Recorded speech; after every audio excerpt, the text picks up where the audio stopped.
here are 10 things to hopefully get you all set up with your new Cachy OS install. First and foremost, like with any Linux distro that you install, and like I did with Pop OS, you just want to make sure your system is all up to date, and that's with this command. Any commands I'll try to remember to place in the description. I updated recently, so there isn't really much to do here. Right after, you're going to want to reboot after you've done this. And then right after this, there's not really any particular order for the rest of the 9 items. It's just whatever order you prefer. But up next, it's a good idea to check your graphics driver, make sure that's all good. So I have NVIDIA. I can see I have this version of driver. If you do this command and you get something like not found or something like that, that means your driver didn't install correctly, or you're not using NVIDIA. Third thing is you're going to want to install a Arc user repository or AUR helper to help you install from that repository. You can do that with -s Paru. And this is going to help you get whatever packages you need from this Arc user repository. And that's something else about, again, CachyOS being an Arc-based distro. If you're coming to this kind of new, either from Ubuntu-based distros or just in general, new to Linux, I would take some time to learn about how these repositories work, just so that you are aware of them.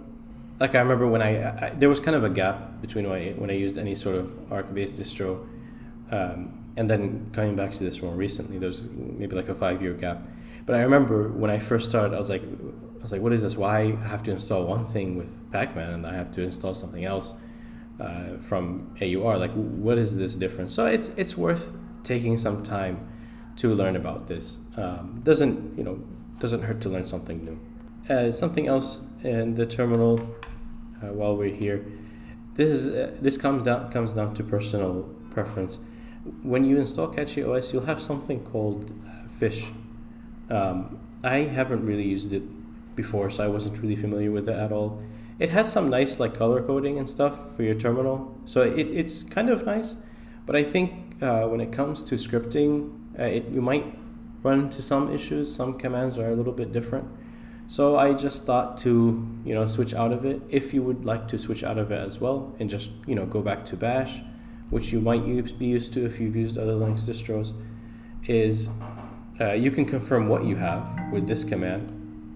So you can see I'm using my shell is using Bash. If you would like to switch, it's this command. So after doing this, and then if you do this again, maybe you need to exit your terminal, I'm not sure. You will see that you have Bash. Bash is what your shell is using by default now. Again, that's a personal preference, but I thought to share in case you're coming from another distro and you, like me, are also just used to Bash and just want to revert to that. All right, now away from the terminal, a couple of things. If you're setting up for gaming, it's nice because there is just one command that kind of sets everything up for you. Along with Steam, it installs a bunch of necessary tools for gaming on Linux, and it's all put into one command. So when you do your fresh install, after you've updated stuff or rebooted all that stuff, this command should get you anything you need for gaming with Steam. Now, I'm not sure how, but I could have sworn that I had Flatpak set up after installing, but I was just curious, so I looked it up, and apparently no, it doesn't come with it. So I'm not sure how I had it installed. I don't remember setting up directly. But even if you haven't, but if you've installed CachyOS with a desktop environment that does not have a like a default app store, setting up Flatpak and Snapcraft might be quite useful for you. Even if you haven't, but especially if you don't really have like a default app store. So I'll put this link in the description. Setup is very easy for Arc or whatever other distro. Setup is very easy, just these 2 steps. And for Snapcraft as well, again, pretty easy as well for Arc-based distros. And next two points, one of the reasons I was attracted to CachyOS was that it seems to be, compatible with a lot different desktop environments.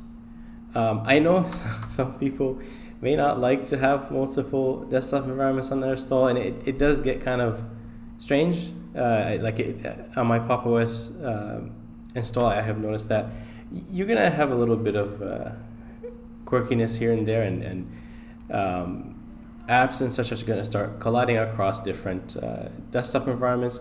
So some people don't like it. Maybe most people, I don't know, but I don't mind it, and I prefer to have several desktop environments in one install.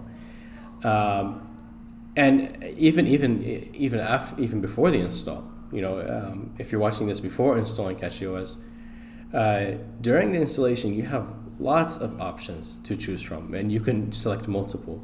I will warn one thing though, is I don't know too much about this, but I did run into this. I was trying to install CachyOS, and I had selected desktop environments that were not compatible with each other or something like that. So during the installation process, I don't think it really warned me.